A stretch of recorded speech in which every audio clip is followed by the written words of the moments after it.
సాగుదాం మనం జన్మభూమికి, తల్లిపాల రుణం కొంత తీర్చడానికి అంటూ ప్రజలను పాలనలో భాగస్వాములుగా చేశారు చంద్రబాబు. ప్రజల వద్దకు పాలన వచ్చింది. ప్రభుత్వ ఉద్యోగాలు, విద్య, ఉపాధి రంగాలలో స్త్రీలకు 33.1/3% రిజర్వేషన్ కల్పించారు. సంస్కరణల ద్వారా ఆర్థిక పునర్నిర్మాణం చేశారు. విద్యుత్ సంస్కరణలు, డ్వాక్రా సంఘాల ఏర్పాటు, బీసీలకు 33% రిజర్వేషన్. చంద్రబాబు పాలన సంచలనాలు. విజన్ 2020 అంటూ 20 ఏళ్ల ముందే ఇప్పుడు మనకేం కావాలో వాటన్నిటికీ రూపునిచ్చారు నారా చంద్రబాబు నాయుడు గారు.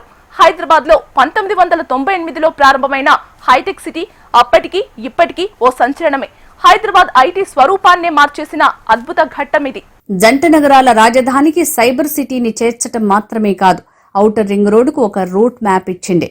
శంషాబాద్ గ్రీన్ ఫీల్డ్ విమానాశ్రయం తెచ్చింది కూడా చంద్రబాబే.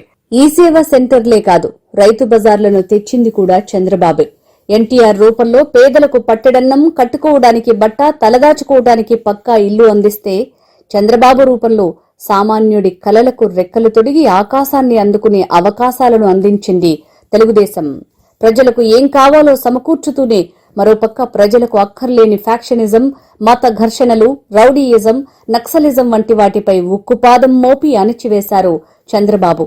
ఆ ఫలితంగా పగబట్టిన అరాచక శక్తులు 2003 అక్టోబర్ 1న తిరుపతి బ్రహ్మోత్సవాలకు వెళ్తున్న చంద్రబాబు కాన్వాయ్పై అలిపిరి వద్ద క్లైమోర్ మైన్లు పేల్చి హత్యాయత్నం చేశారు. వెంకన్న సంకల్పమేమో గాని అంతటి ఘోరం నుంచి చిన్నపాటి గాయాలతో బయటపడ్డారు చంద్రబాబు. 2004లో పార్టీ పరాజయాన్ని పొంది విపక్ష స్థానంలో ఉన్నప్పటికీ ప్రజల క్షేమాన్ని మర్చిపోలేదు తెలుగుదేశం. బాబ్లీ ప్రాజెక్టు రూపంలో తెలుగు రైతుకు అన్యాయం జరుగుతుంటే ఒంటరిగా సరిహద్దులు దాటి మరీ పోరాడింది. ప్రజా సమస్యలు తెలుసుకోవడం కోసం అక్టోబర్ 2, 2012 నుంచి ఏప్రిల్ 27, 2013 వరకు వస్తున్నా మీకోసం అంటూ పాదయాత్ర చేపట్టి 63 సంవత్సరాల వయస్సులో 208 రోజుల పాటు 2817 కిలోమీటర్ల దూరం నడిచారు చంద్రబాబు. చంద్రబాబు నాయుడు గారి రోల్ ఏంటంటే 85లో ఆయన మామ ఎన్టీఆర్ పార్టీ జాయిన్ అవ్వాడు. అప్పటి నుంచి ఆ పార్టీకి ఆర్గనైజేషను, అడ్మినిస్ట్రేషను, ఒక డిసిప్లిను ఆయన తీసుకొచ్చాడు. దాంట్లో డౌట్ లేదు. తర్వాత ఆయన మావయ్యతో ఎన్టీఆర్తో ఆయన విడిపోయాడు, వేరే పెట్టాడు. కానీ ఆయన పార్టీని ఎలా నడుపుతాడంటే ఒక మిలిటరీలాగా నడుపుతాడు. డిసిప్లిన్ ఉంటుంది, రివార్డ్ చేస్తాడు, జ్ఞాపక శక్తి ఉన్నది. అన్నిటికంటే ముఖ్యం ఏంటంటే ఎప్పుడైతే వీక్నెస్ ఫీల్ అవుతాడో అలయన్సెస్కి వెళ్తాడు. అలయన్స్కి వెళ్ళినప్పుడు చాలా కేర్ఫుల్గా ఆ అలయన్స్ ధర్మం పాటిస్తాడు. ఏ అలయన్స్ పార్ట్నర్తో చిక్కు తెచ్చుకోడు. అలయన్స్ ఇరిగిపోయినా ఆ అలయన్స్ మనుషులందరూ ఆయన కోసం ఎదురు చూస్తూ ఉంటారు. సో ఆయన దగ్గర పొలిటికల్ స్ట్రెంగ్త్ ఉన్నది, ఆయన దగ్గర అడ్మినిస్ట్రేటివ్ కెపాసిటీ ఉన్నది. అదే కాకుండా అలయన్స్ కూడా నడపగలరు. నేషనల్ పాలిటిక్స్లో కూడా ఆయనకు విశేషమైన ఎక్స్పీరియన్స్ వచ్చింది. తెలుగుదేశం ఒక మాదిరి రాష్ట్రం, పెద్ద రాష్ట్రం కాదు ఆంధ్రప్రదేశ్లో, ఒక పార్టీ కానీ నేషనల్ పాలిటిక్స్లో రోల్ ప్లే చేయగలరు. ఆయన పేరు తెచ్చుకున్నారు. ఒకనప్పుడు యునైటెడ్ ఫ్రంట్ 2 గవర్నమెంట్స్కి ఆయనే చాలా వరకు కారణం కలిపి చేయటం కూడా. 2004 నుంచి 2014 వరకు విపక్షంలోనే ఉన్న ప్రజాక్షేమం కోసం నిరంతరం తపించారు చంద్రబాబు. తెలుగు రాష్ట్రాల విభజనతో 16,000 కోట్ల లోటు బడ్జెట్తో రాజధాని కూడా లేని ఆంధ్రప్రదేశ్కి 2019లో సీఎంగా వచ్చిన చంద్రబాబు రాష్ట్రాన్ని కొత్త పుంతలు తొక్కించారు. విశాఖలో వచ్చిన హుద్హుద్ తుఫాన్ను సమర్థవంతంగా ఎదుర్కొన్నారు. రాజధాని లేని నవ్యాంధ్రకు ప్రపంచ స్థాయి రాజధాని నగరాన్ని అందించటానికి, ప్రజా రాజధాని అమరావతిని నిర్మించటానికి పూనుకున్నారు చంద్రబాబు. ఆయన మీద నమ్మకంతో అడగ్గానే రాజధాని కోసం 33,000 ఎకరాలను ప్రజలు ఇవ్వటం నభూతో న భవిష్యతే. 2014 తర్వాత 18 పరిణామాలు చూస్తే 2018లో మళ్ళీ సీన్ రివర్స్ అయింది. అంటే ఎప్పుడైతే అపవిత్ర పొత్తులు పెట్టుకోవడం వల్ల కారణం టీడీపీ ఒక రకంగా 2 కళ్ళ సిద్ధాంతం, అపవిత్ర పొత్తుల వల్ల కూడా తెలంగాణలో చాలా వీక్ అయిందని చెప్పొచ్చు. మొదటిసారి 2009లోనేమో మహాకుటుంబం పేరుతో టీఆర్ఎస్తో పొత్తు కుదుర్చుకుంటే 2018కి వచ్చేకల్లా అది సీన్ పూర్తిగా ఉల్టా రివర్స్ అయిపోయి మా కాంగ్రెస్తో పొత్తు కుదుర్చుకోవాల్సి వచ్చింది. 2000 అంటే పరిస్థితులు శాశ్వత శత్రువులు శాశ్వత మిత్రుడు ఉంటారు అన్నట్టు 2018లో మరి కాంగ్రెస్తో టీడీపీ జత కట్టింది. అది అపవిత్ర పొత్తుగా అందరూ భావించారు. అది ప్రజాకూటమైన దాని పేరు. ఆ తర్వాత చూసుకుంటే 2019లో కూడా మళ్ళీ ఆంధ్రప్రదేశ్లో రెండోసారి అధికారం చేజిక్కించుకుంటా అన్న పంతం నెరవేరలేదు. ఇప్పుడు వైసీపీ అధికారంలోకి వచ్చింది ఉమ్మడి విభజిత ఆంధ్రప్రదేశ్లో.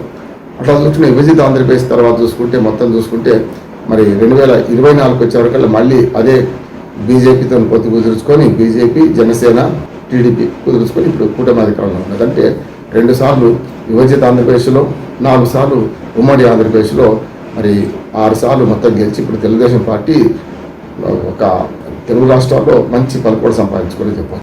5 ఏళ్ల అభివృద్ధి పాలనలో ఎన్నో కార్యక్రమాలు జరిగినా 2024లో జరిగిన ఎన్నికల్లో టీడీపీకి పరాజయం తప్పలేదు. ఈ సందర్భంలోనూ చంద్రబాబు విపక్ష నేతగా ప్రజా సమస్యల కోసం పోరాడారు. చంద్రబాబు జైలు పాలైన వేళ యువనేత లోకేష్ పార్టీని సమర్థంగా నడిపి తండ్రికి తగ్గ తనయుడిగా నిరూపించుకున్నారు. మరోవైపు బీజేపీ, జనసేనతో కూటమిగా ఏర్పడి 2024లో జరిగిన ఎన్నికల్లో ఘన విజయం సాధించారు.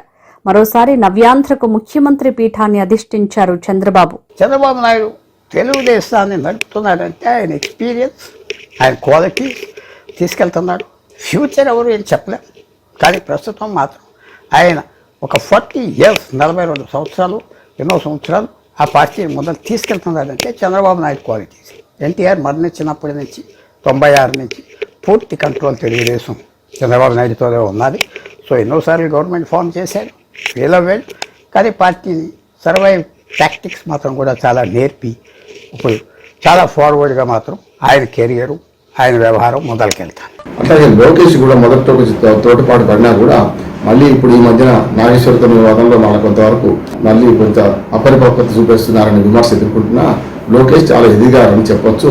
వర్కింగ్ ప్రెసిడెంట్గా మొదలైనప్పటి నుంచి చూసుకుంటే మెల్లమెల్లగా ఎదుగుతూ వచ్చారు. ఇప్పుడు తెలుగుదేశం పార్టీలో మంచి పట్టు సాధించే ప్రయత్నం చేస్తున్నారు, చేశారు కూడా. అది సక్సెస్ అయింది అనుకుంటున్నాను. ఎందుకంటే అటు పవన్ కళ్యాణ్ పోటీగా ఉన్నా, అంటే పవన్ కళ్యాణ్ తెలుగుదేశం లేకపోయినా జనసేన అధినేతగా ఒక యువ నేతగా పోటీలో ఉండి రేపు పొద్దున చంద్రబాబు నాయుడు తర్వాత ఎవరు అంటే తెలుగుదేశం పార్టీకి లోకేషే, కానీ అప్పటికి జనసేన గట్టిగా బలం పుంజుకొని రేపు పొద్దున నేను కూడా ఎందుకు ముఖ్యమంత్రి కావద్దు అనుకుంటే లోకేష్కు గట్టి పోటీ పవన్ కళ్యాణ్ అవుతారు.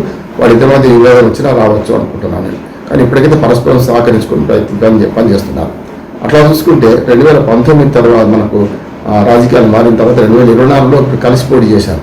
2019లో విడిపోతే చెడిపోతాం సినిమా చూశారు. మళ్ళీ రేపు 29లో ఎన్నికలు ఫేస్ చేయాల్సి ఉంది. అప్పటికల్లా ఏమవుతుంది అని అంటే ఖచ్చితంగా చంద్రబాబు నాయుడు నాయకత్వంలోనే ముందుకు పోతారు. అతస్తే మరణంలో ఉన్నట్టు ఎవరు ముందు ఎవరు వెనుక చెప్పలేం, కానీ 2029 ఎన్నికల్లో చంద్రబాబు నాయుడు నాయకత్వంలో ముందుకు పోతామని పవన్ కళ్యాణ్ ఇప్పటికే ప్రకటించారు. ఖచ్చితంగా ఈ కుటుంబం 15 ఏళ్ళు కొనసాగుతుందని అంటున్నారు. కనుక 2029లో మన పక్కగా జనసేన, బీజేపీ, టీడీపీ కూటమి కొనసాగుతుంది. అటువంటి అప్పుడు ఆ రోజు కల్లా మరి మరొకసారి గెలిస్తే అప్పుడు 7 సార్లు గెలిచిన ఘనత ఉంటుంది. ఎన్టీ రామారావు గారు అప్పటికి 2-3 సార్లు ప్రవాసీ గారికి 7 సంవత్సరాలు ఉంటే